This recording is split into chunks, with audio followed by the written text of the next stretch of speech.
Okay, willkommen zurück nach der Mittagspause. Ich hoffe, Sie sind alle gut gelabt und gestärkt für die. I hope that you are all strengthened for the next section, and where we are going to talk about impact assessment in a World Heritage context. And I am happy to announce Mr. Nicholas Clarke, our next speaker, who is going to speak about the do's and don'ts of impact assessment in a World Heritage context. Nicholas Clarke. His World Heritage advisory activities include monitoring of state of conservation, impact assessment, and management processes. He represents ICOMOS as an advisor to the World Heritage Committee. He has since 2013 undertaken numerous missions on behalf of ICOMOS to multiple World Heritage properties located on various continents. He is a lead trainer for the ICOMOS capacity building for impact assessments in a World Heritage context. And he's also director of Heritage Futures, a built heritage consultancy based in the Netherlands. So the floor is yours, Nicholas.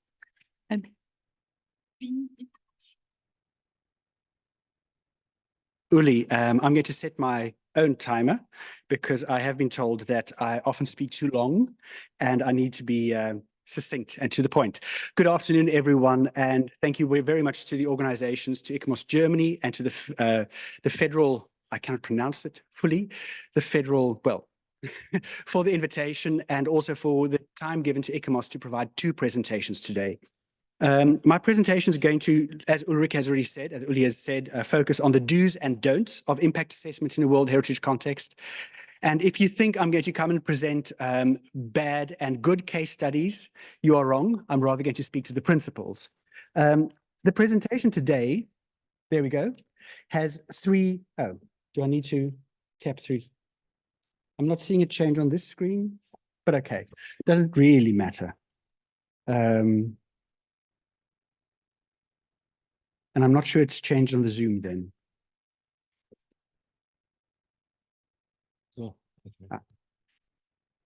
Quick technical pause.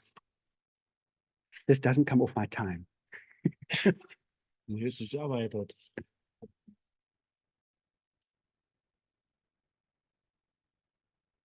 Okay. Ah ja, weil der vorhin nicht angeboten wurde. Machen wir es so.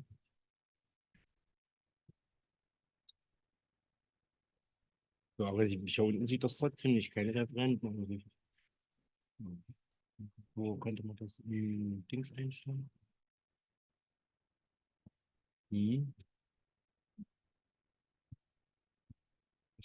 Verhaken können. So, warte mal. Nee, wir müssen die noch mal starten. So.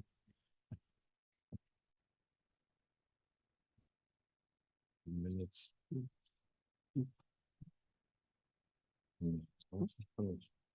Da schaltet die ja nicht, damit steht nicht.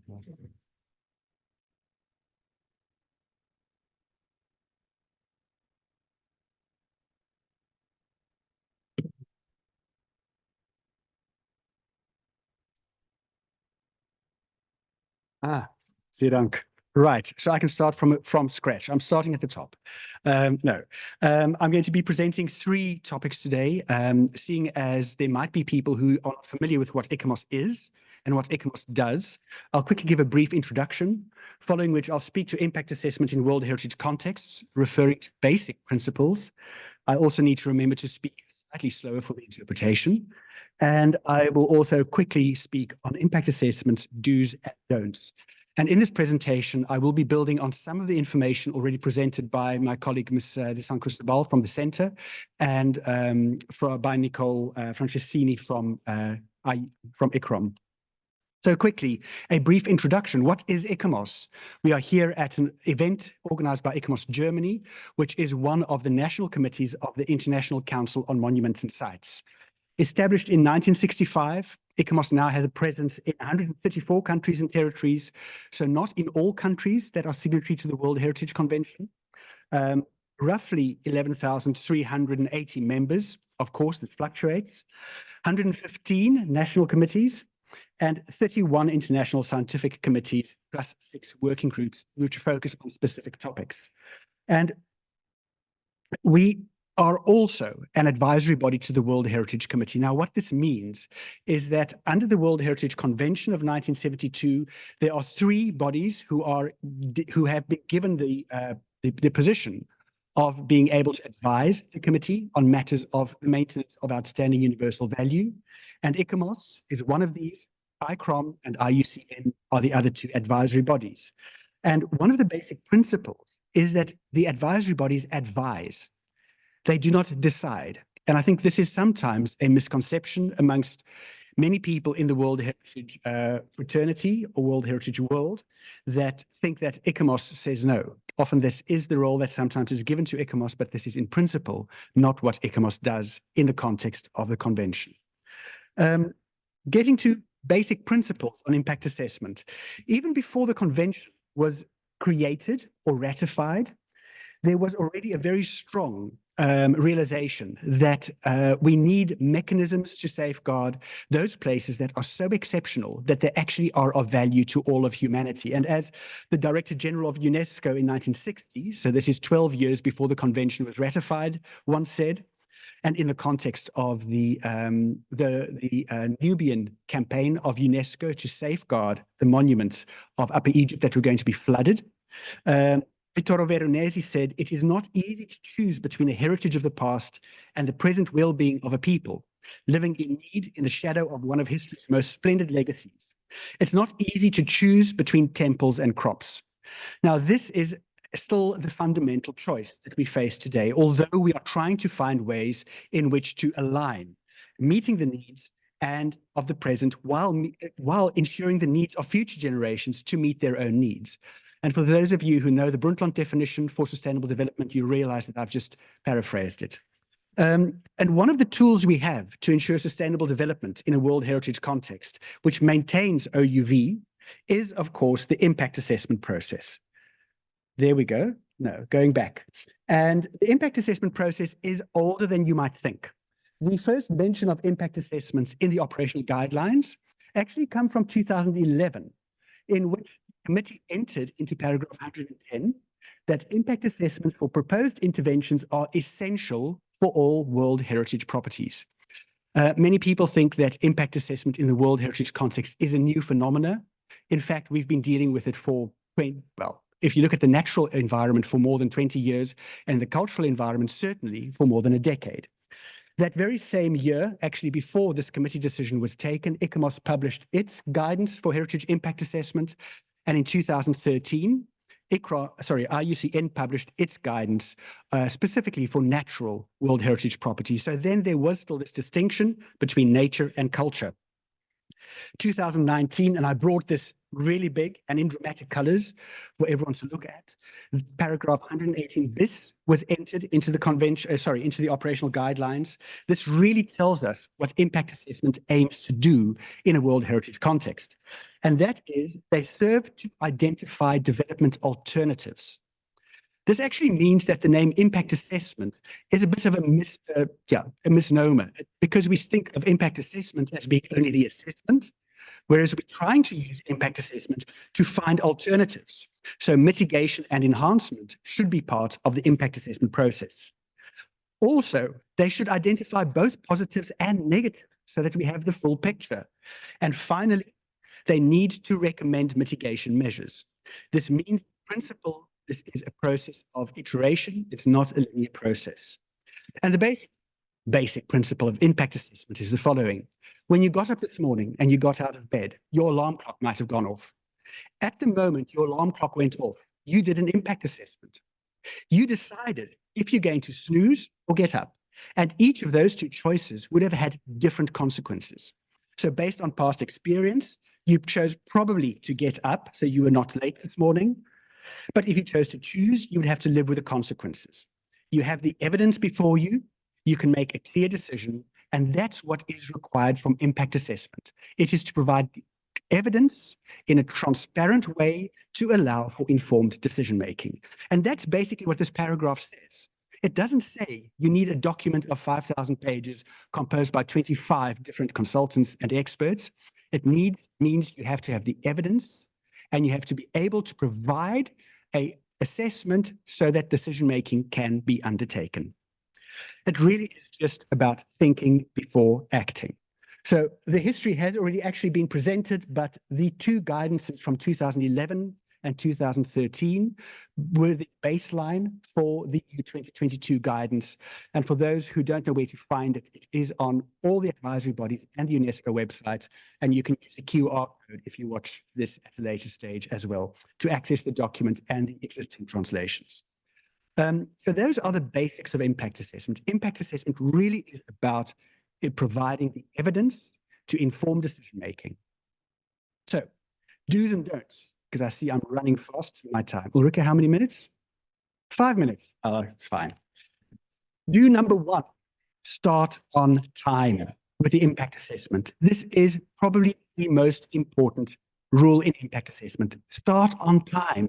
The earlier the impact assessment process starts, the more the impact assessment can provide answers that meet the Sustainable Development Goals, sustainable development, and safeguard OUV.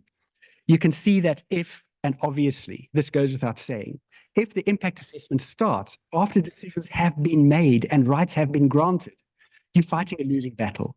So this really is probably the most important fundamental point, is start on time. The earlier you start, the greater the ability to influence the process, and the later in the process it goes, the more accurate the assessment can become.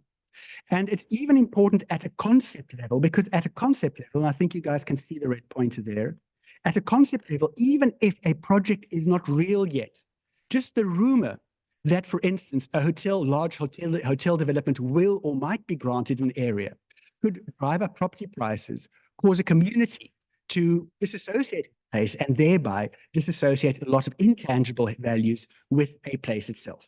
So impact assessment should consider everything from the concept phase all the way through to decommissioning and recovery. So what do we do after we've ended using this place for the purpose that the proposed development is aimed at? And of course, at the word go, this is something I often see in impact assessment processes. It's important to know what the purpose of the impact assessment is. In other words, what will be its legal standing? What will happen to the conclusions and recommendations? Who makes which decisions where? Especially in the Europe context, we see impact assessments being undertaken where there's no legal basis for them because they are required by the World Heritage Convention, which, when it comes to dealing with the consequences of the impact assessment, starts raising big questions. So at the scoping and the screening phase, it needs to be very clear what the life of that impact assessment will be, what the conclusions will be used for, and who makes the decisions and when. Rule number 2, understand your OUV. We have seen a variation of this diagram that I presented this morning.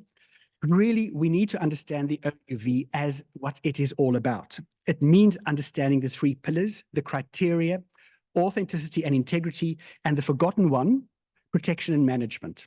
It's really important to not forget looking at the protection and management system and the possible consequence of a proposed development on the protection and management system.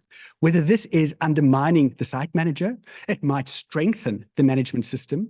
And in the case of Vienna, the impact assessment process highlighted deficiencies which could be addressed, as we saw this morning.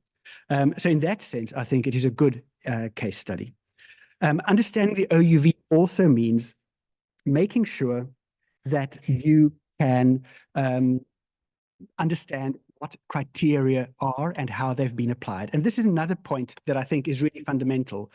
The justification for the application of the criteria is not equal to the criterion. If we look, for instance, at a very famous World Heritage property, the Athenian Acropolis, we can see that criterion 2 has been applied, right? So this is the justification for why this criteria is, well, why the box is ticked to say that criteria 2 applies to this World Heritage or to this property. If we need to combine the justification with the original criterion to understand the statement in the justification, which we see at the top. So we need to understand these in collaboration and try to understand the attributes and that maintain the outstanding universal value. We can understand this through highlighting value statements here in dark green, and the attributes in, well, highlighted green. So the monuments here are the attributes because they exhibit an important interchange of human values. So that word because is essential to link the what, the attributes, with the why, the value statements. Really importantly, the whole is not equal to the sum of the parts. This is my car and my niece. If I were to pull it apart, we could pull it out into its different attributes, the car. But those different parts, whether this is the electrical system or the braking system or the brake discs, etc., do not together make the Beetle. The Beetle is also my associations, the family history, etc., etc. So this is an important principle in impact assessment. Don't think it is a sum at the bottom of the line. This setting, it's been highlighted.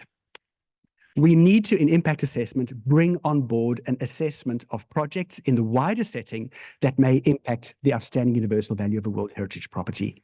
In this instance, I've not brought these to name and shame. On the contrary, in the case of Korea, the Cultural Heritage Authority of Korea has done all in its power within the legal framework to challenge the construction of the high-rise development here, which was legally granted. And in the case of Vaartenoise, there are projects ongoing to reduce the visual impact of wind energy in that World Heritage property. The next point, don't jump to conclusions. The attribute plus the action need to be understood before you try to come to a conclusion. If your attribute is a wild group of birds, the action makes a lot of noise, and the birds flee, then there's a negative impact. If the attribute is, for instance, a temple on the mountain, a huge flock of pigeons is problematic because their droppings are acidic and they decays the temple, then the noise might be seen as a positive action to safeguard the OUV. So try to distinguish between what the attribute is, what the action is, before jumping to conclusions. An example, if I may, the pyramids of Gizeh, familiar to you all, and you might all know the Sunboat building in the foreground. Now, if we were to do an HIA on that today, many people might want to focus on the visual impact for that building, right? However, I was there a couple of years ago and saw the building had been removed. I was curious and I asked the site manager, what's going on here?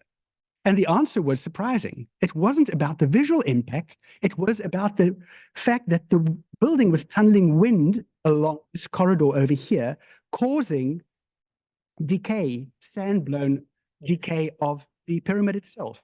So while we often look at the visual, the other impacts might be much more important than just the visual impact in itself.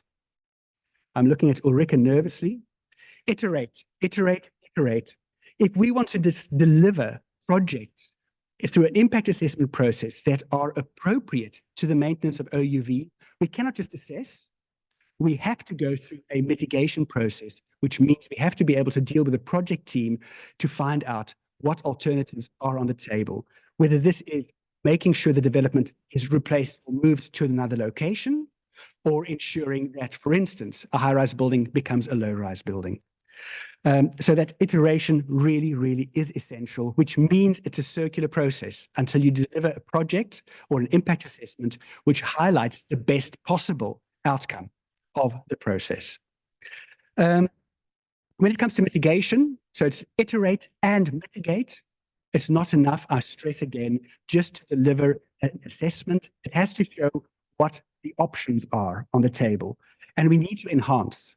This also means that if you want to have an impact assessment which can provide all the options to maintain OUV, the no-go option has to be on the table.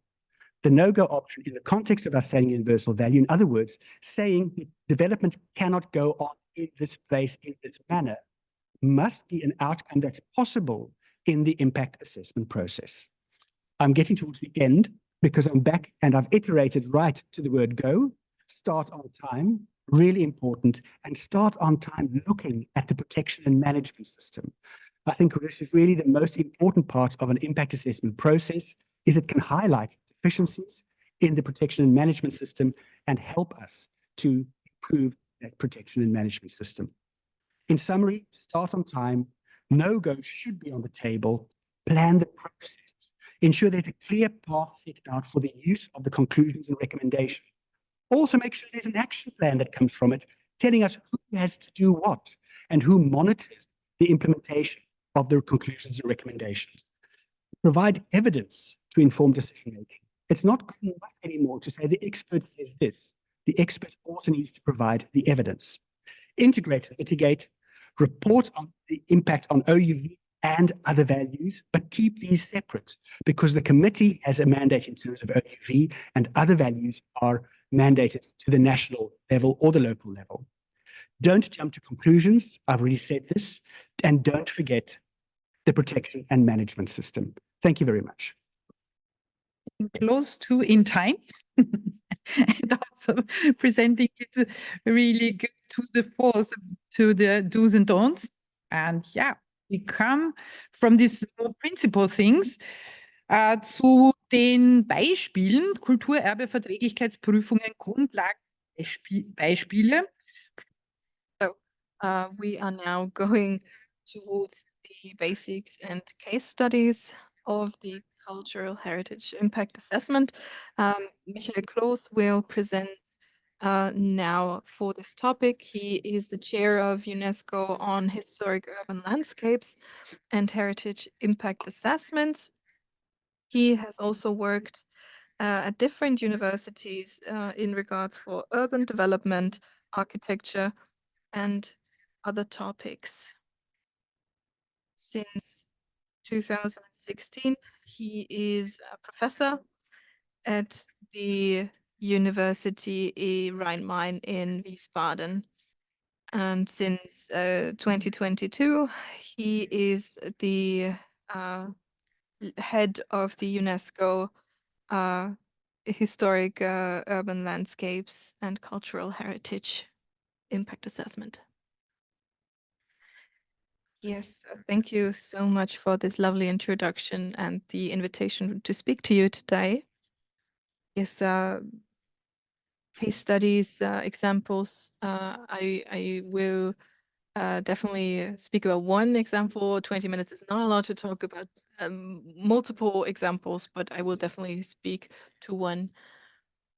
And I will speak on the change that different sites have gone through during the last decades. Obviously, the implementation is heavily dependent on things like decision-making processes. So cultural landscape has been shaped. It's a real evolution to a recommendation for a historical urban landscape. Further decisions had been made for it to be a very important component for sustainable development. And of course, such World Heritage sites are supposed to teach about culture as an essential component of human development.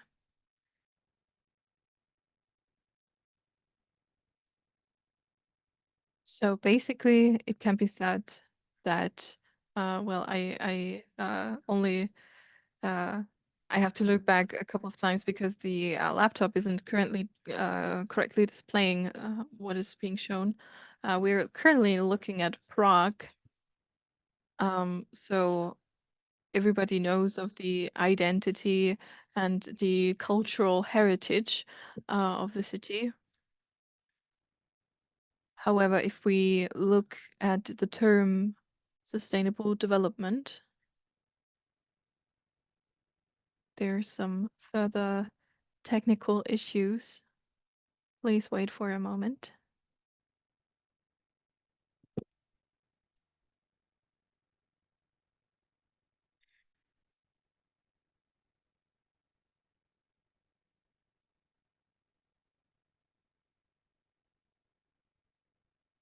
So that is an example from Norway with the bridges in Bergen. For over 10 years now, the city has dealt with the question of whether to improve the street network there and the tram system. Right now, the tram as of current plans, would be going straight by a heritage site. And obviously that has a very direct impact on that heritage site. However, there's different viewpoints from different positions towards sustainability and sustainable development. So in this case, it's the same for Bergen. That is a very key problem, especially if you're talking about wind turbines, for example. Obviously, we need other non-fossil energy resources, but we have to take into consideration that World Heritage sites should not be damaged by those, either by visual components or otherwise. So with the impact assessments, we see those as some of the most common questions asked in regards to wind turbines, solar power stations. Just as an introduction, obviously a lot has been said about the impact assessments and the methods. It's a very simple procedure. As mentioned before, you have to look at the attributes and the values of the World Heritage Site. You should know what is being planned there, and then you have to evaluate what is supposed to happen in the future. And there is a sort of traffic light system. Red is meaning no go, never. Yellow is, well, maybe we can think about it. Green is obviously, that is a good idea. So we have to look at the beneficial and not so beneficial aspects. To go into another detail of Baden-Baden, it isn't just a scoping report. Before a HIA can be made, the starting point was a new law in regards to wind energy, in which all of the federal states have to use 2% of their area, state area, to build wind turbines. And that was said to be more important than the protection of World Heritage, at least in the general sense.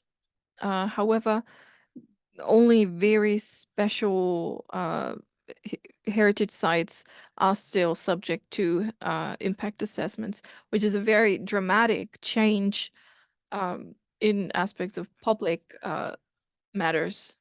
In Baden-Baden, it's a very special site. I know that most of you will probably know what I'm talking about, so I'm just going by quite fast.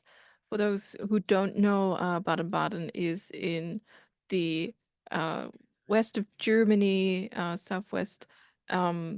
We have the heritage site mostly in the valleys here, a very broad buffer zone around it,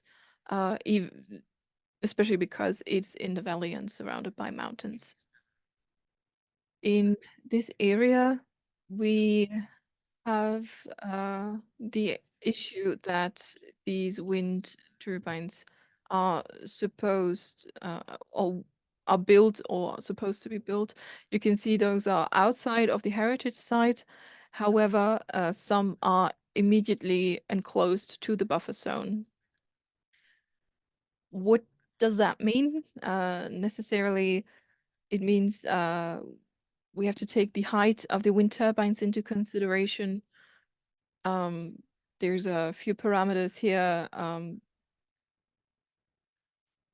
about the height requirements. So obviously they are very tall and visible from the heritage site. We have to really look much further than the heritage sites themselves to answer the problem and the question with this regard. To have a short correlation to the toolkits already mentioned and the reports, as I mentioned, we have to look further than the heritage sites themselves.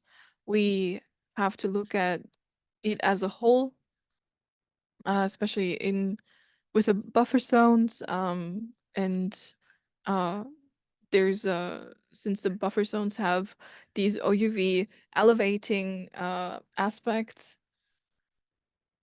and if you look into the manuals, you see that there's localization going on, even if the development taking place is not within the buffer zones or the heritage site, that it affects the heritage site still.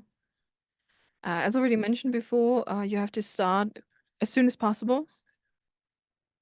Now, for Baden-Baden, we have to say that they started in time and they started evaluating the questions.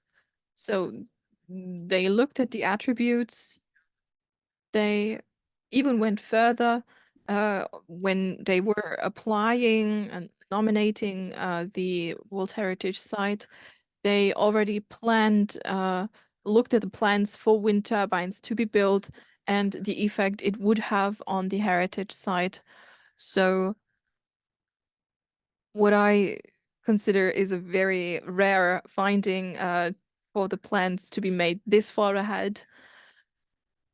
But obviously, it's a very good thing that they knew about it and that they took it into consideration. So I know that a lot of you here today know that it's not as easy to really have the communication clear between all parties involved.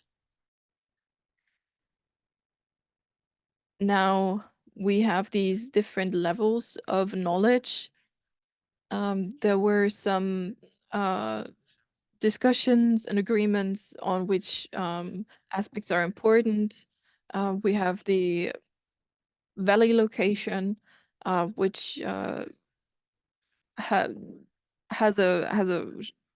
enables a very good view, especially with the watchtowers and whatnot. So that has to be taken into consideration, obviously. Important is as well that next to the attributes, we have knowledge about the OUV enhancing aspects. So these are here in red lines. Obviously, if they are outside of the World Heritage Site, it does not mean that they don't have any value. There's a lot of natural protection sites, and that is why we really have to see what these wind turbines will have, what impact they will have on the respective locations. When we started, we had these all of these aspects of knowledge. However, what we did not know was that what size each turbine and each wind park would have. So there was a lot of missing knowledge in that regard, and that's why I went through the documentation, set up our own documentation, which is a route within these panorama view. So this is a guide taken from the guidance for wind energy to mark the spots in which a massive impact would be visible from the heritage site. So what you're seeing here right now is a very important viewpoint within the heritage site, where very good view over the landscape can be seen. So then if there's a lot of technical details here that I'm not going to go into detail, but you can do further analysis for the viewing points and try to figure out where the respective viewpoints might arise. So through this analysis, we made a risk report and tried to give orientation on the locations where an impact on the heritage site would be problematic.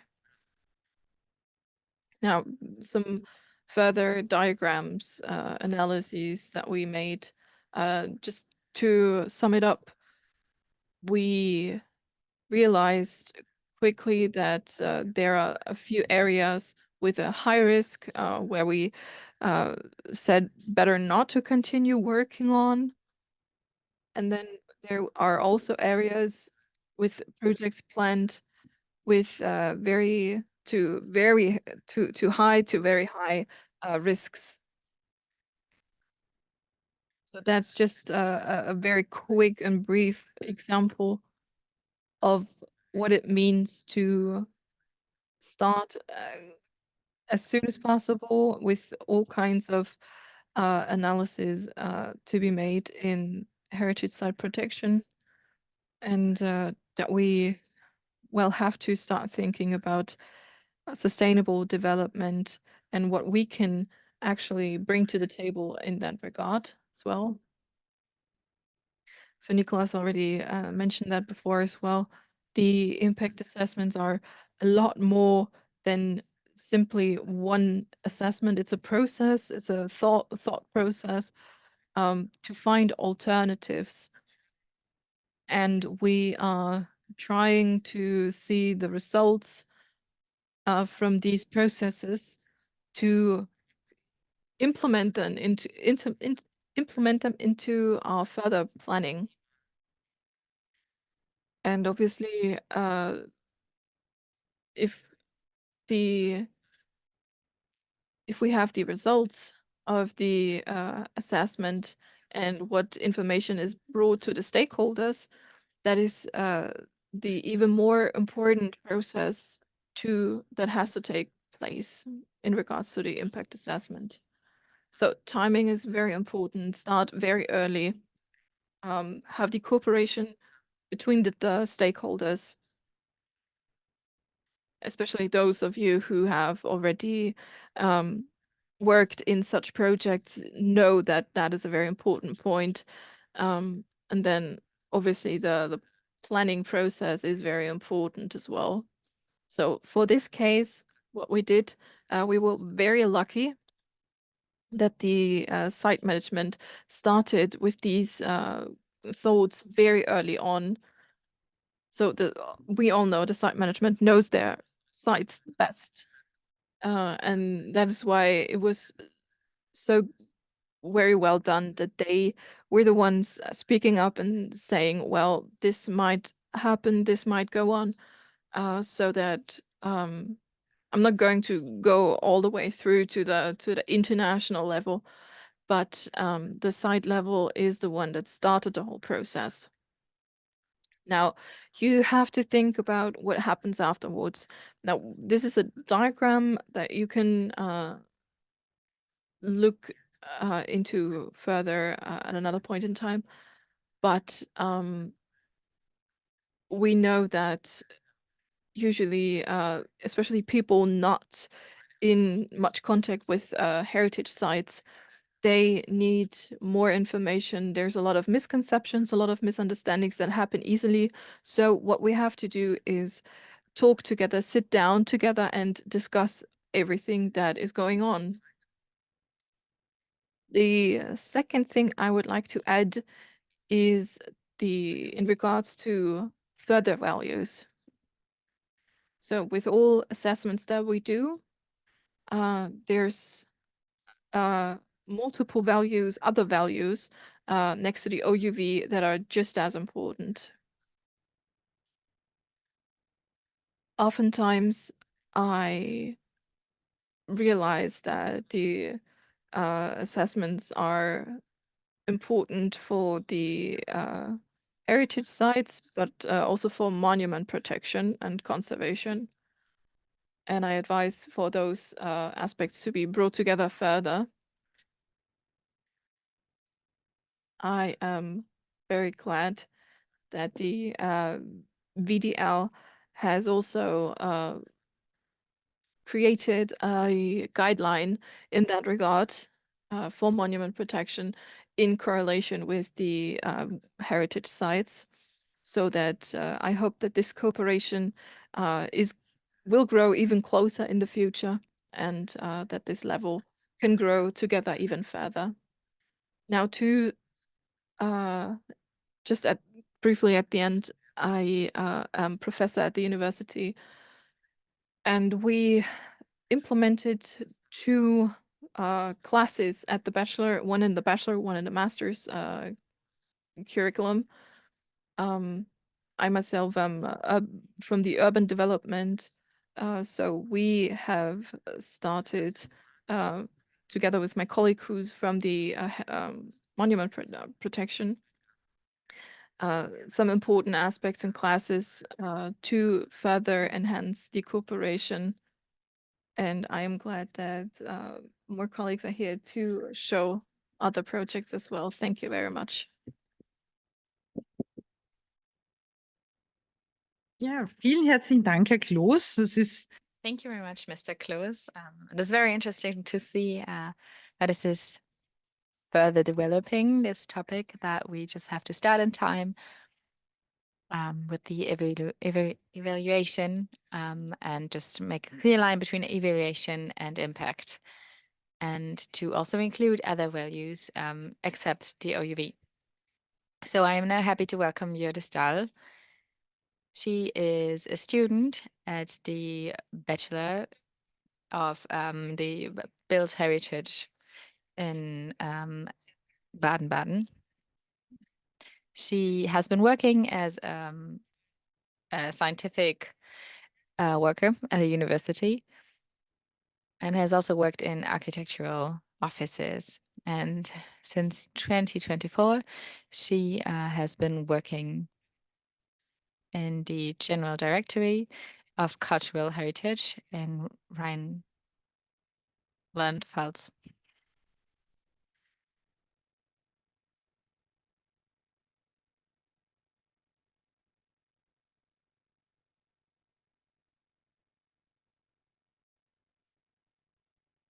Well, first of all, I want to say thank you for giving me this opportunity in this framework to talk about a student project in this framework that really is impressive to me. So what are we talking about? As you can see, we have been working in the master studies of built cultural heritage. And we have discussing the question how the energy transition can be combined with cultural heritage, and specifically with wind energy.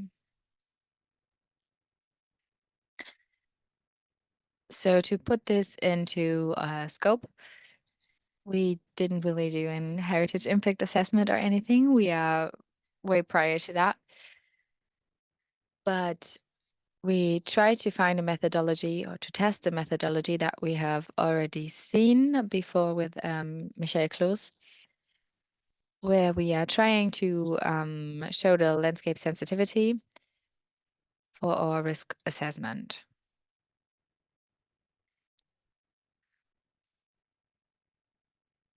So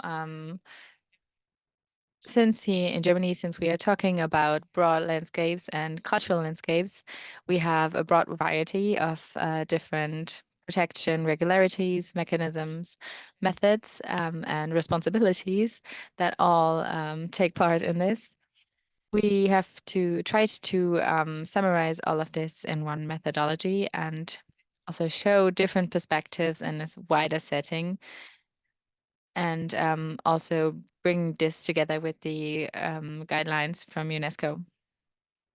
And then, for example, do a risk assessment for the visual impact on a World Heritage Site by wind turbines. So we have the Upper Rhine Valley as an example. And specifically, we have been focusing on a focused area. So this was all done in just one semester, so we really had to focus. So just for an orientation, we have a cultural landscape since 2002 at the Upper Middle Rhine Valley with the criteria 2, 4, and 5. So it's a broad area where lots of communities take part in. So it's a really complex situation. So this is our scenario. As you can see, there are the borders of the World Heritage Area. And in red, this is Braubach, which is a focus area. And in yellow, you can see the mark of the Marksburg, which is important. And then the blue spots are the wind turbines, the system set up planned. And now the question is how to deal with that. Now, to assess this situation, we had different steps that we stuck to. So first of all, we try to answer the question what we want to protect. So you all know we did an attribute assessment. We did a landscape sensitivity analysis on top of that. And then because our project is mainly about visual impact, we try to identify the site viewing points. And then we put all of these steps together into a risk assessment. So let's start with step 1. So this is our table of attributes. I think many of you have seen this or similar ones. So luckily, from the General Directory of Cultural Heritage and from Michael Kloos, we got a prior version, which then was specified by the students. And this is what we made out of it. So I think the most important part is, as you can see right here, we have added an additional column where we put a focus in. So meeting the criteria, we put in all the key attributes that make the OUV of this site. And then we identified these specifically in Braubach. And then on top, we also put in some attributes that enhance it, that are enhancing the OUV. And here, as you already heard from Michael Kloos, we can find values like monument protection, natural protection, and especially in general, and also specifically for the Upper Rhine Valley and for Braubach. And then like this, for our focus area, we could layer all of these attributes to see what we find where. So you can see Braubach with the Marksburg on this little mountain. And then you can also see how these attributes are layered. So for example, the key attribute of the usage of the landscape and also the monument protection, in this case, the historic structure of the city. And then another part of the attribute assessment was also the structure of the area. So those are usually 3 layers in the Upper Rhine Valley. So below we can see the river and the river valley and all the infrastructure on the river. Then on top of that, the urban structure and then the mountains. So this was the basis. And then from that, with the basis, we did an analysis of the landscape sensitivity. This is usually a methodology that comes from nature protection. So we had landscape pictures and units. And then we had different criteria to mark what was characteristic and important for these different units. And this is what we based the sensitivity on.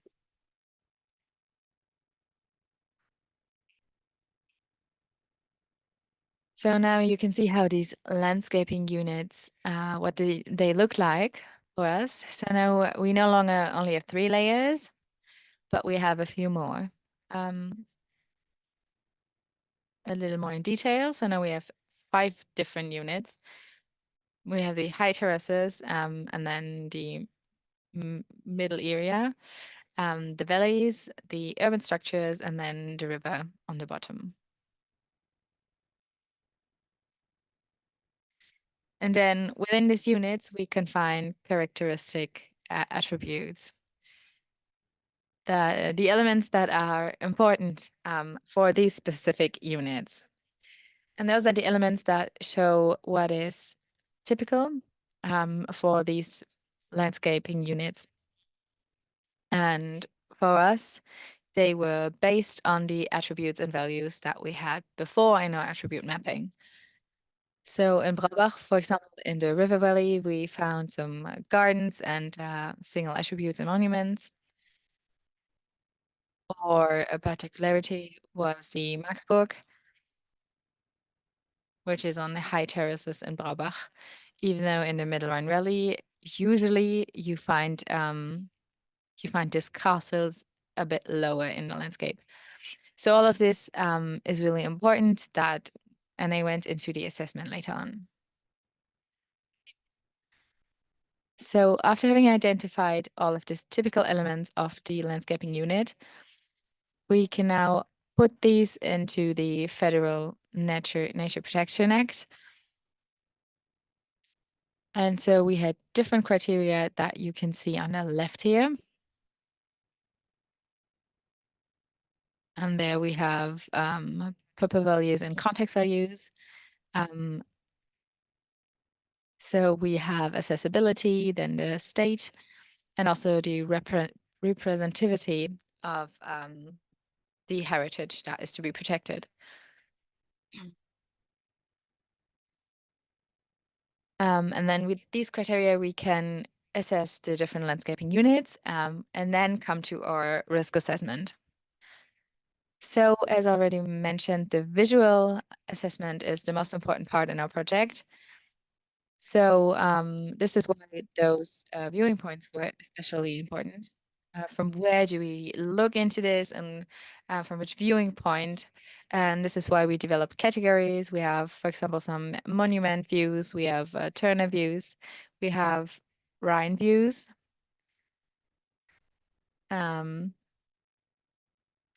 And we also have different viewing points that are relevant because of their historical meaning or because they just are highly frequented. And within those different categories, we classified a little more. I'm not going to go into detail, but we have just, we saw how these were made up.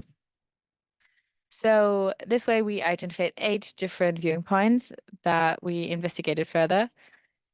And I will go into detail with 2 different viewing points today. So what was our methodology? First of all, with assessing the individual sensitivity.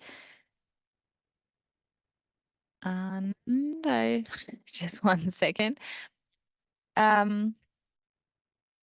So with the assessment of potential conflicts, we made these up by the individual sensitivity of the different viewing points and then combine these with the basic potential conflicts because of the visibility of the wind turbines. And then by combining these, we found an individual conflict potential for those viewing points.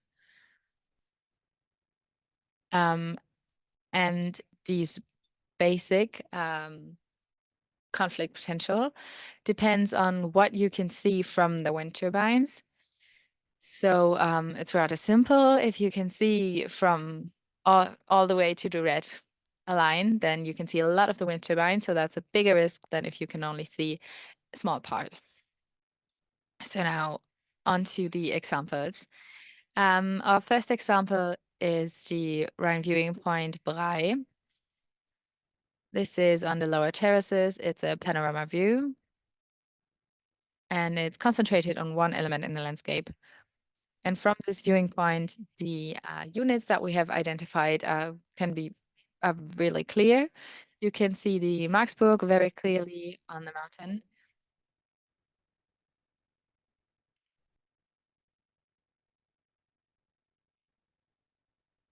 And according to this, the sensitivity analysis is very high here.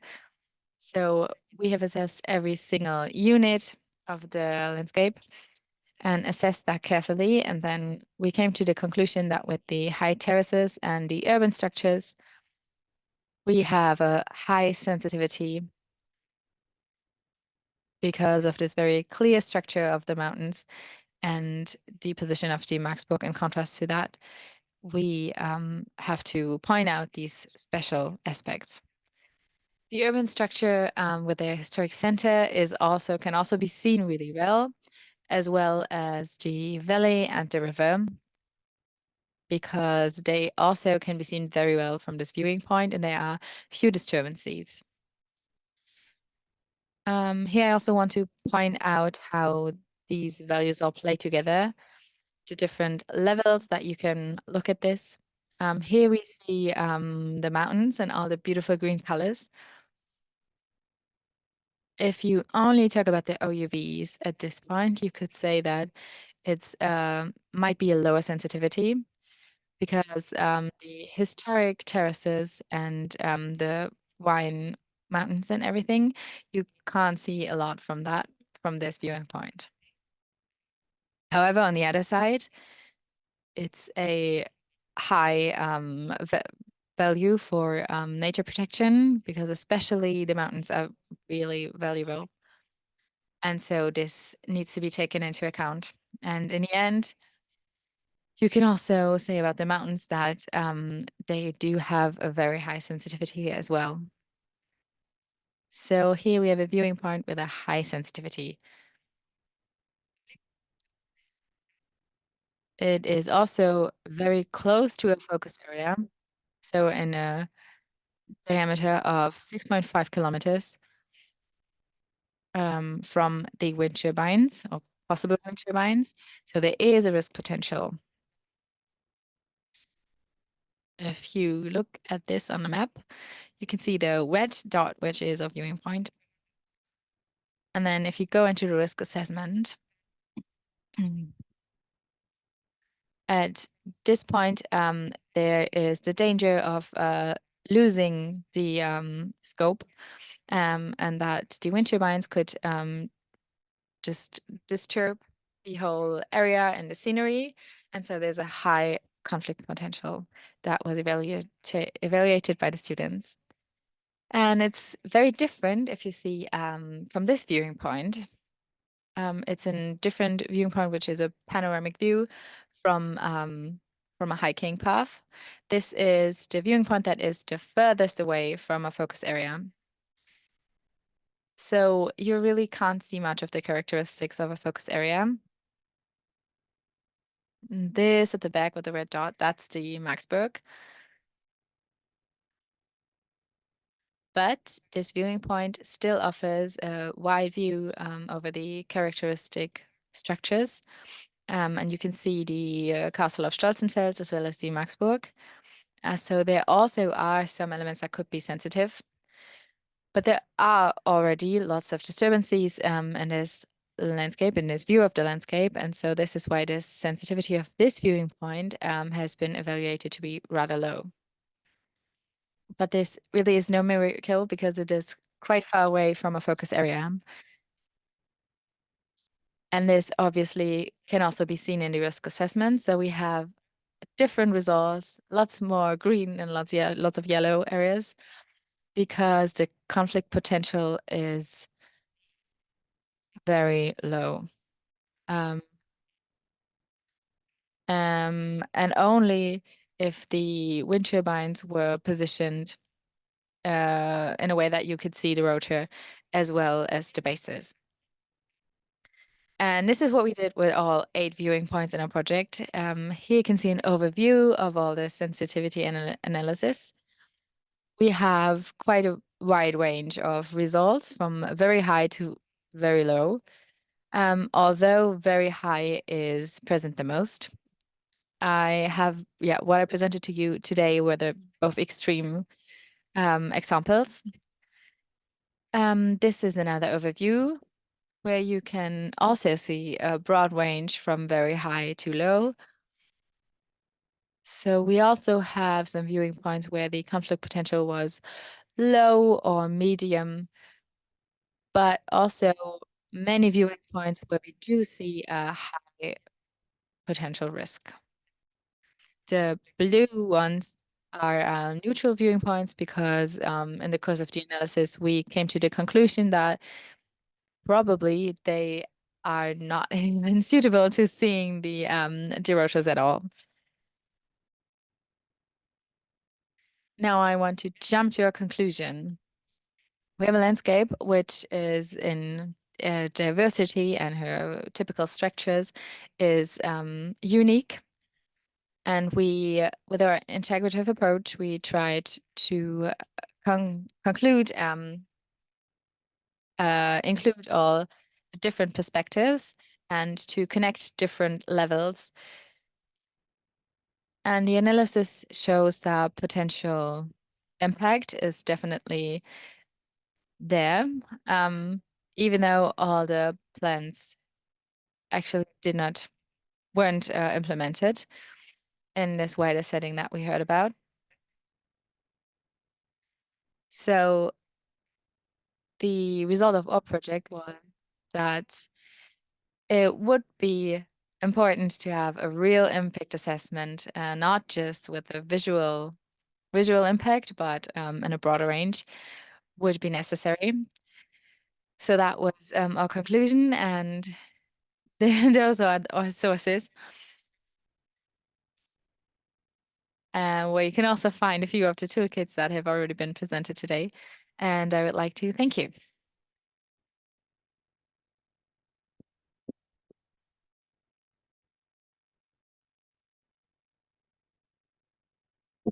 Sehr schön. Vielen herzlichen Dank, Frau Dall. Thank you so much. It is lovely to see that also students get to the conclusions that you can not only look at the visual impacts, but have to go to a broader scale. So now from the very detail, we're going back to a more broader topic. 10 years of heritage impact assessment, a reflection. Patrick Patival is going to present it to us. For environmental assessments, the Netherlands Commission for Environmental Assessments is an independent public body established by the Dutch law. The NSEA reviews Dutch environmental impact assessments and also gives advice on scoping reports for EIAs.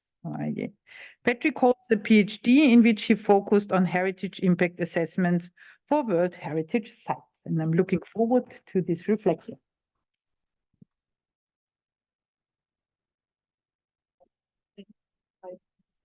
Okay.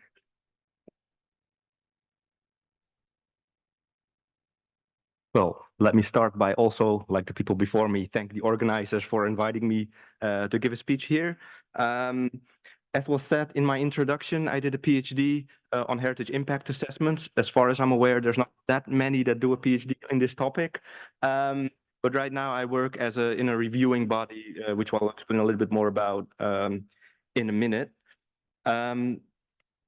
First, some plugging, I guess.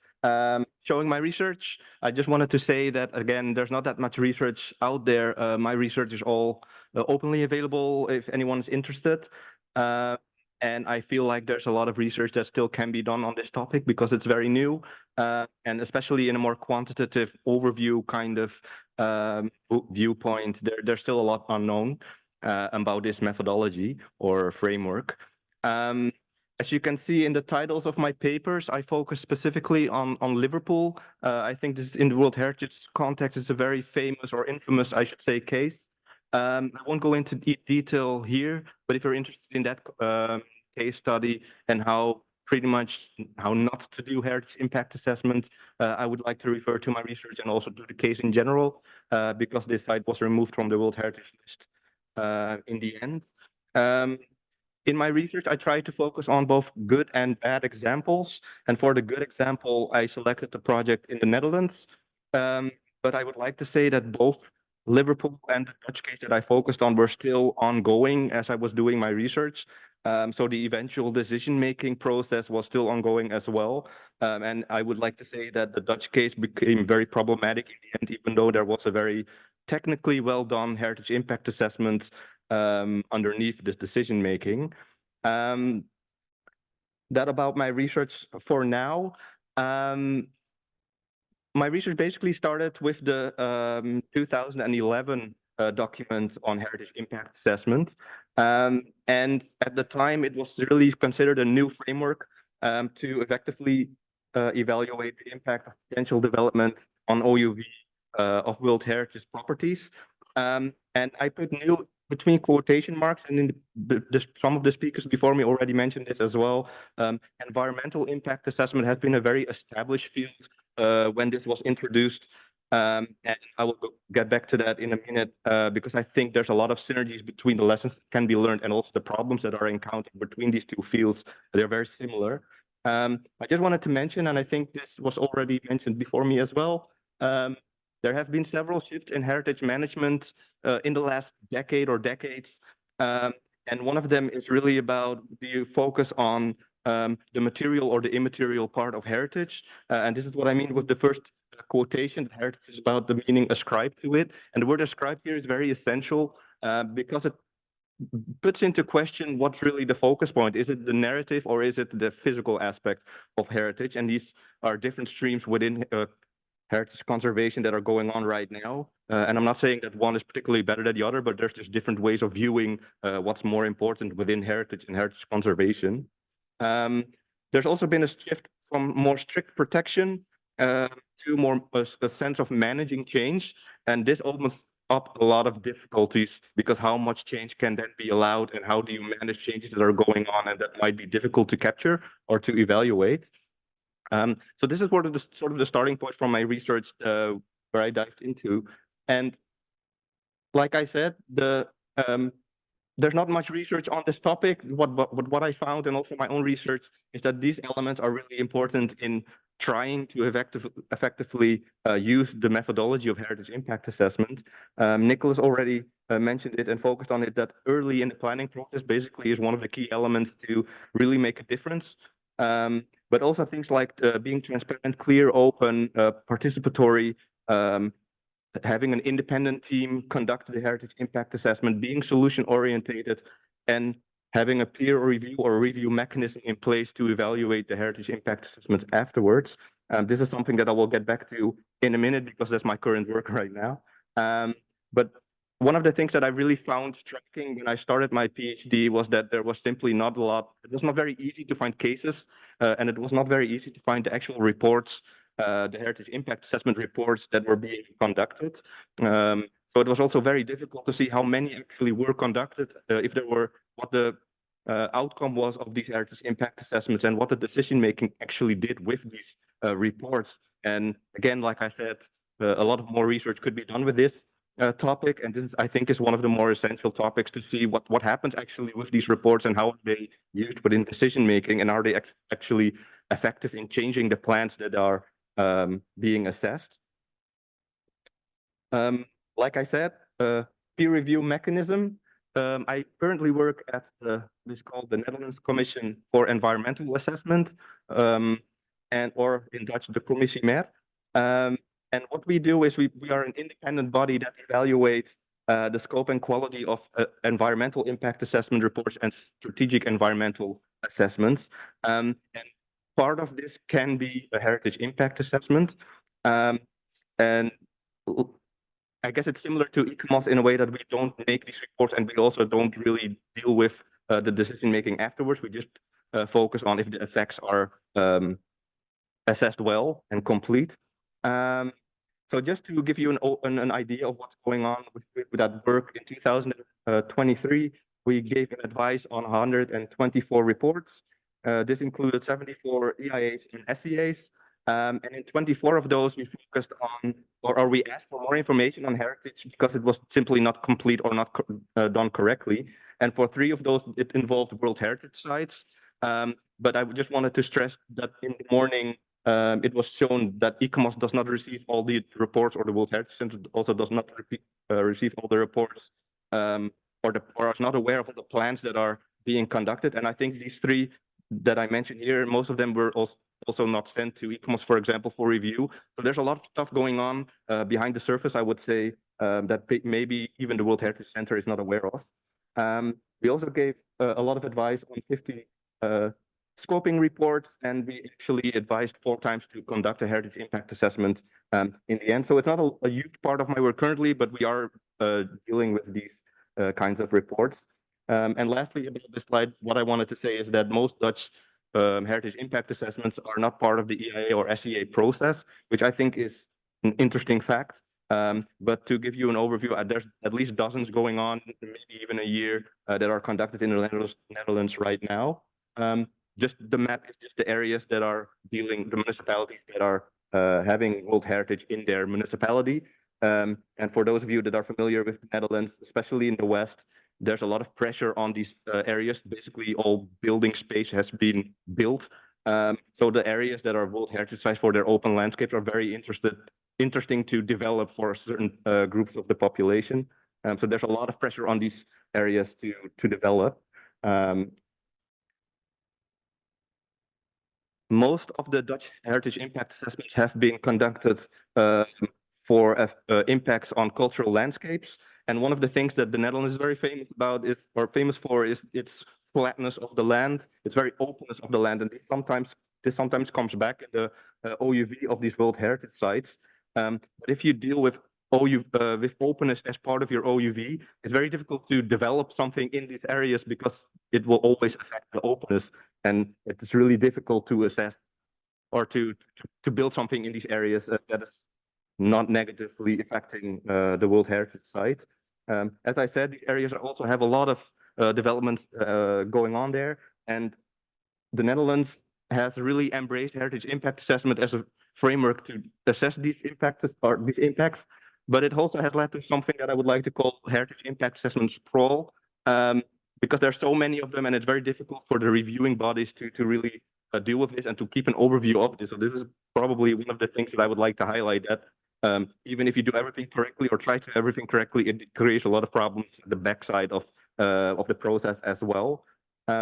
Just to give you an example of what's going on, here on the map, you see a lot of lines, but these lines are basically trying to connect one highway with another.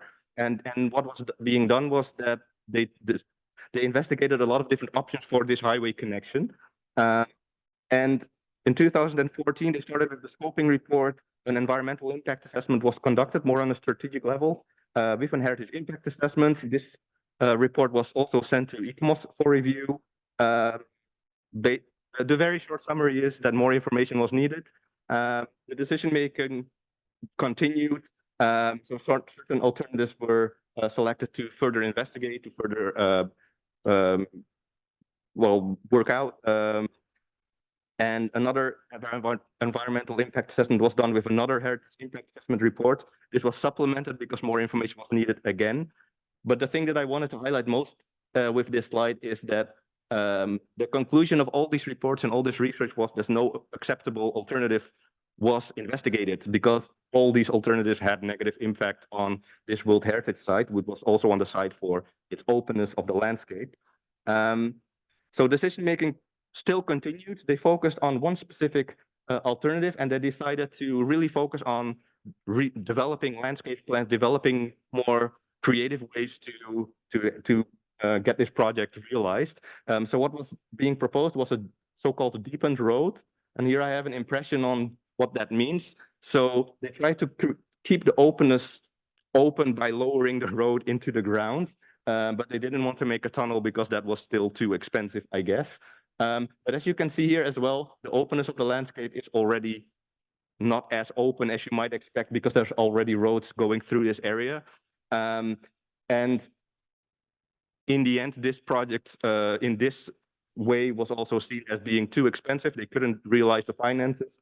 So what happened in 2024, this year, they are going back to re-evaluate certain alternatives that have been dropped in the past. But it sort of shows how even though the research that was done was quite well, the plan itself was problematic, and it was difficult to realize taking the World Heritage Site into account in the OUV as well. So a lot of that I'm saying, I think, has already been said before, but a good HIA does not mean that you get a UNESCO-approved project. And this was the intention or the mindset that in the Netherlands was really popular when this methodology was first used. It really was seen as a way to make a project realizable from a World Heritage perspective, and not so much working from the World Heritage values to start with. One of the things that I notice a lot in my work, and this is also the case with this project, is that it's very difficult to weigh the impacts of World Heritage compared to, for example, protected nature areas, compared to health issues. And this weighing between different types of impacts is still relatively problematic, I would say, and it's still very unclear, as I said above. Another thing that is really problematic right now is how to deal with accumulation, and especially in these kind of big areas that this specific World Heritage area is.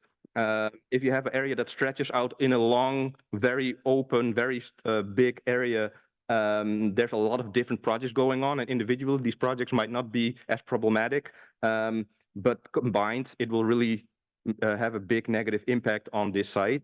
And just to give you an example, I put a picture of an existing high voltage cable line that goes through this area. There's now plans for more, not just one, but several of these lines to be added.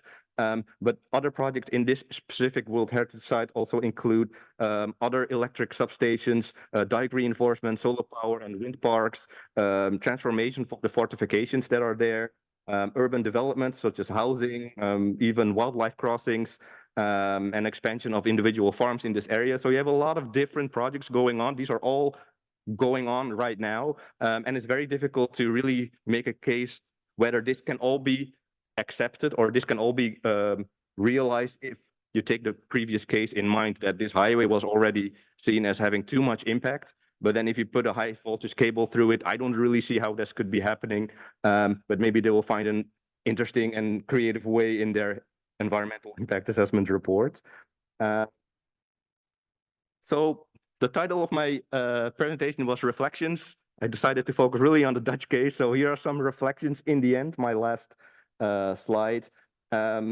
What I found is that Dutch HIA practice really raised the awareness about heritage values and importance of protection. This was especially the meaning of these open areas, that these were all protected because of their openness, was not very well known, especially among project developers.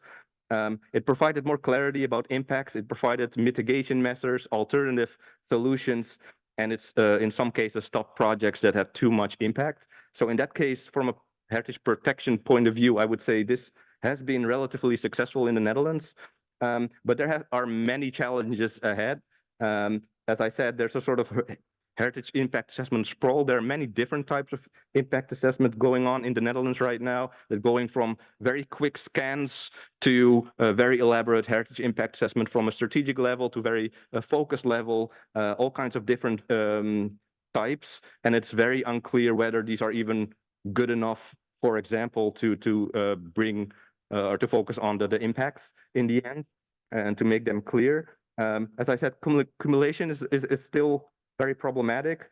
And all these kind of problems resulted in the Netherlands, at least for the need for a national independent review body. I'm currently in talks about whether my organization could do something like this or some other organization could do this.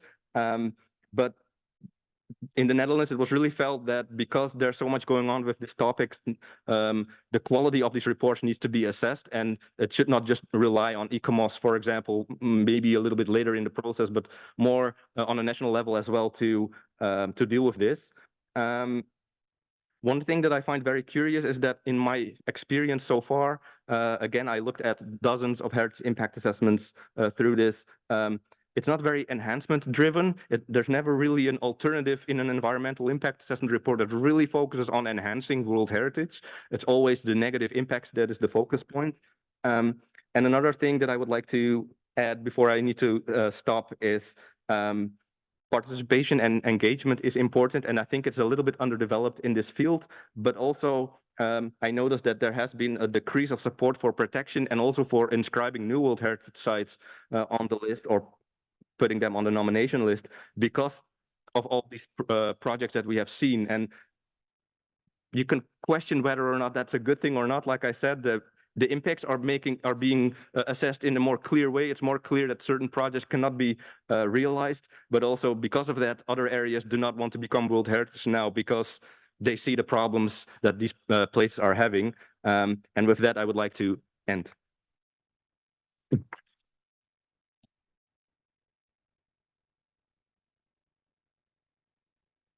I think, yeah, it's not like that there are too many heritage impact assessments, but perhaps there is also a very urgent need of more people who are reviewing it, and also more understanding that heritage impact assessment is not necessarily only for World Heritage sites.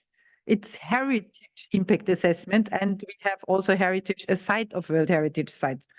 Anyhow, and if you want to learn more about nice examples of impact assessment, I just can recommend to take part on the training on heritage impact assessment in the World Heritage context, because there are some very nice examples given. Gut, dann darf ich wieder auf.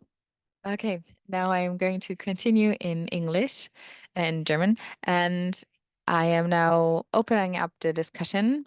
We have heard interesting presentations for World Heritage and for HIAs. If it's about what not to do or like not jumping to early conclusions, also what we heard from Mr. Kloos, we have to take into account the broader setting, that we really can go deep into this topic. And if it's just looking at the visual effects, maybe, then that's not enough. And in the end, that it's not a punishment to do this HIAs, but that is really about protecting the heritage sites, because they are just of such high OUF that they were put onto the heritage list. And it obviously wouldn't make sense if people wouldn't want to have their sites put on this list because they were so afraid of the HIAs. So I think that's not the goal, but we should just look at the broader context and see how we can further develop this and to create a broader understanding. So that is it for me, but maybe there are different opinions from the audience.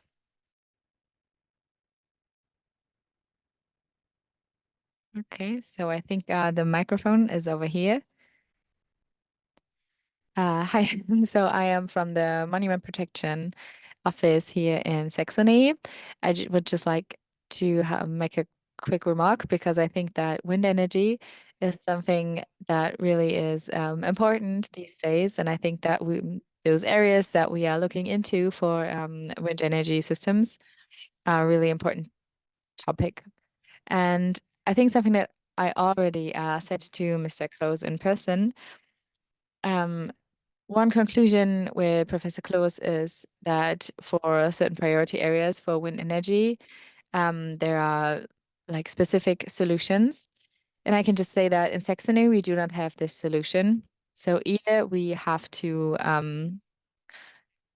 are okay with the areas that we are accepting, or not. We can't make any solutions, just for anyone who might be interested in this. So we don't have to, okay, all of them, but just the ones that we do approve, we can't make any exceptions. Well, that sounds quite harsh.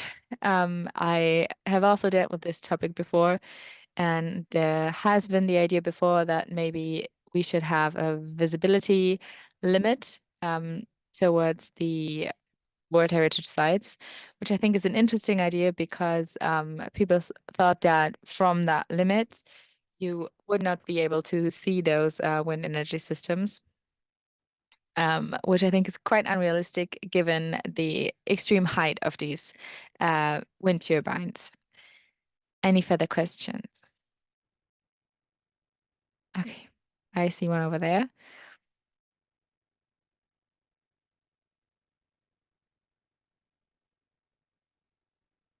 I am come from the Monument Protection Office in Baden-Württemberg. And I'm also responsible for wind energy for the World Heritage Sites in Baden-Württemberg. And so the presentations from Mrs. Dall and Mr. Kloos are very interesting. I also was a part of the project that Mr. Kloos talked about. And I think an important question is who decides in the end which projects do impact World Heritage Site and who doesn't.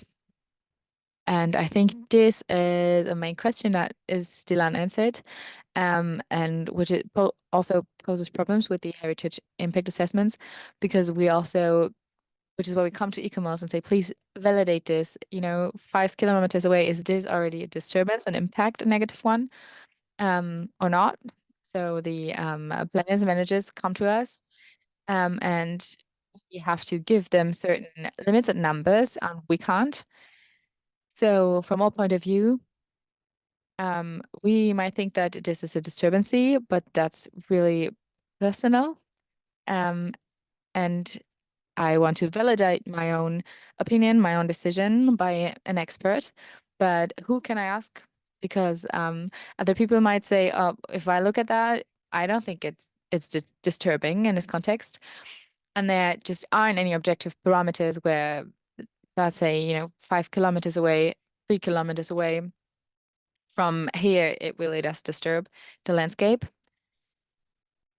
And I think when we look at landscapes, that might be a broader area than looking at certain sites. But that really depends on the landscape as well. Like, for example, if I look at an island, then you can see really far. It really depends, but I think we really need some objective parameters. And this is why there are so many questions raised to ICOMOS for validating these decisions. Well, yes, I also think that's a really important point. And if we look at the idea of all the toolkits and guidances, there just aren't any concrete answers. And if you think about it more closely, I think it's hard to define those objective answers because in the end, it will always be a subjective decision. But we can try to objectify it a little bit by taking into account different entities, different experts working on one topic, and not just focusing on the visual impact, but also from other points of view. Because especially when it comes to wind turbines, that really, it isn't just about visibility, but about lots of other parameters that should be taken into account if it comes to like the infrastructure around them, about managing them, maintenance. Once they are set up in a certain location, then they will never be taken away there. They might just grow with like newer, bigger models. But they are probably going to stay there for a very long time. So it's a really complex topic, which can hardly be answered by just one entity. And I think if we put this into a broader context, then we might have a better direction. But it's really hard to communicate this to the parties that are implementing that in the end, because they really want objective criteria that they can stick to and concrete numbers. And I think it will be really hard to answer this question and this problematic here today. Or can you maybe even present an approach yourself? No, I can't, but I think it's important to focus on this because it's been really overwhelming for us. We have hundreds of these questions and demands that come to us. And if I tell every single one of them that, oh, they should do an HIA, I just can't do that. It's not my responsibility, and I don't have the capacity to take on all of these proceedings. And I think this is one of the main problems. We can't take part in all of these long planning processes with all of the different stakeholders. And I think the main problem is this beauty, I think, which was discussed before. Beauty is also an important parameter in natural protection. And I think this is really hard to define because it's really personal what people think is beautiful and what not. And so the arguments that we have here is that we look from one point of view to another, and those are the visibility relations that shouldn't be disturbed. And I think we had this castle as an example, where there were different chimneys that I thought wouldn't be part of the castle, but still those were accepted and they were part of the development. So maybe one day those wind turbines will be just part of the natural development as well.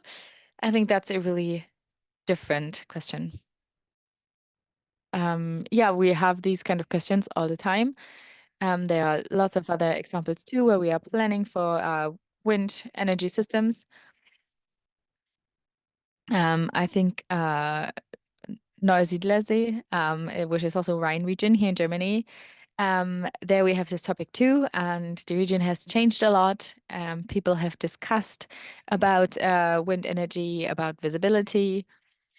If you put 400 wind turbines into an area where there's really plain, then that really changes the nature there, the landscape there. And the advisory mission came to the conclusion that this is something that nowadays we just need. We need renewable energy. We will have to live with this, and we will have to live with the fact that our landscapes are going to change because of it. And this is the perspective that we will have to take on. So the goal is to still preserve the OUV of the heritage sites and to keep them up nevertheless, even though the landscape around might be changing. And so this is where we have to look at the exact statement and the definition of OUV. We have to look at the criteria that have been defined, and if there are changes that are planned and programmed, then I think we just have to accept that no cultural landscape will ever exist without any change. And we just have to try to find a balance, not to make those changes become too quick and too overwhelming for years. And so I think if we put it into this framework, then it's still somehow possible to manage this. And this is also a decision that the Commission came to, that those wind energy systems could be installed there even while holding up the OUV of this site. So that this wouldn't be the reason to put that off the list. But I think this really is a topic that we are going to discuss for several years still. And I just want to say that in the EU law, I forgot which paragraph it is also said that cultural heritage should be valued. And we shouldn't forget that, because it's a long history that is important. And obviously, not everyone will love this approach. But I think it is hard to make decisions, and not everyone will be happy with them in any way. Any other questions?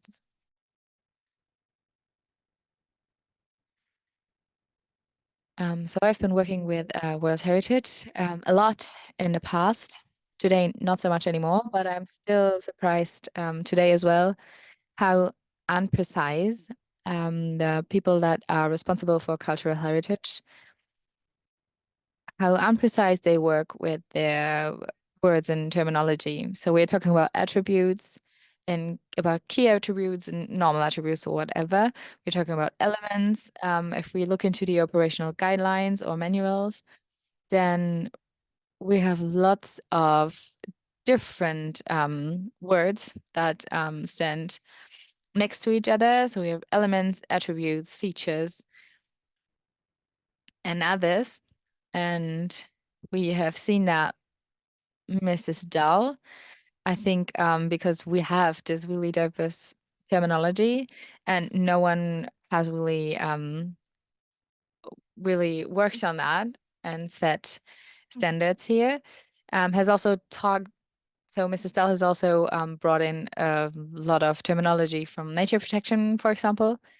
And so my question would be, has anyone ever thought about unifying this terminology in all the manuals and directives, and to really determine what are attributes, what are elements, and why, for example, if it's about preliminary assessment, why do we have features attributes as one term, which you are supposed to identify? But then if it's about nominating heritage sites, then we are talking about attributes. I am a little bit lost, to be honest. I don't know if I'm talking about elements or attributes or features. How do I translate this into German in the end? Because that is really diverse as well. So maybe we should really discuss the terminology to unify that a little bit, like the natural protection has done it already. I think that really would be necessary in all languages. Well, thank you. I think that is a topic that should really be implied in all the different directives.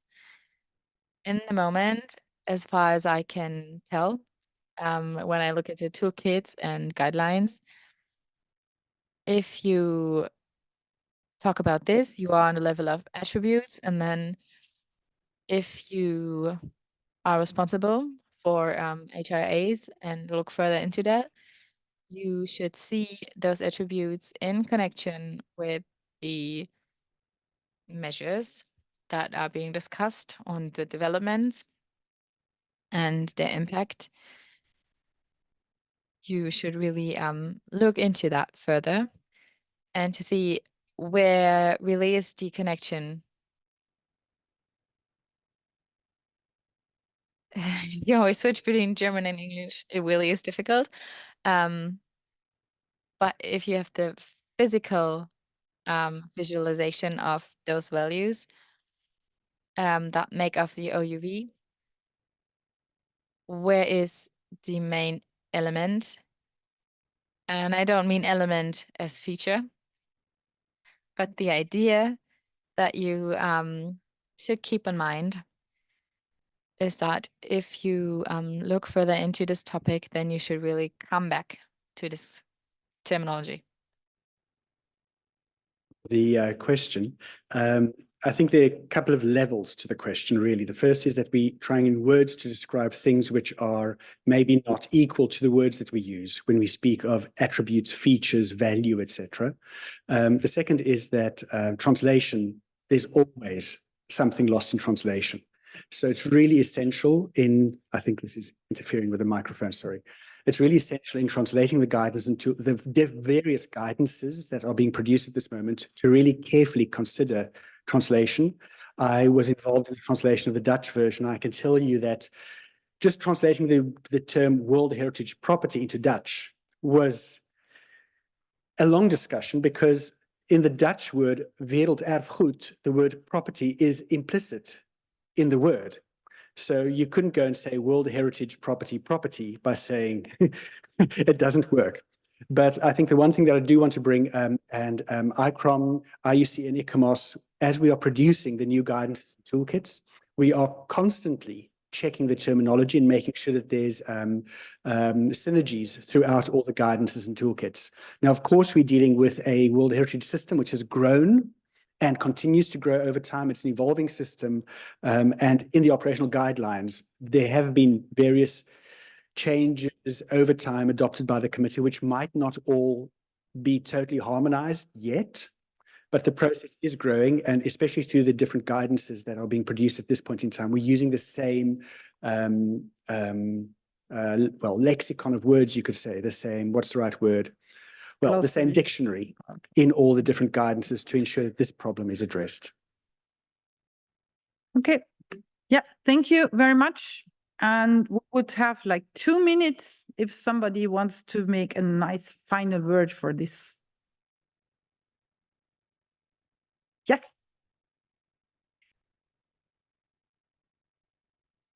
There are people who want to give it a try, so please.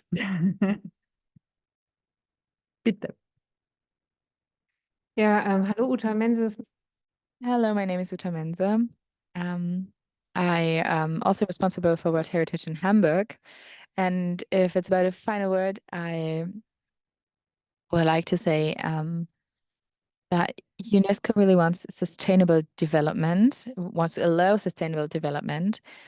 And I think if this is the goal, also in World Heritage, then we have to ask ourselves what actually is sustainable development. Maybe if we think in reverse, it's easier to approach this rather than to ask us who impacts who and who thinks that this is beautiful or not, which attribute. I think that's difficult. So maybe we could really reverse everything and think from the goal. Thank you very much. I think we should all see HIAs as a process that can allow sustainable development. And if you really use this as such and not just as an expert's opinion, that in the end will force some kind of decision, but as a process where all stakeholders are being supported to develop sustainable solutions, then I think that is the goal in the right direction for HIAs. Thank you. We now have a short coffee break and then we will restart at 3 p.m. Thank you.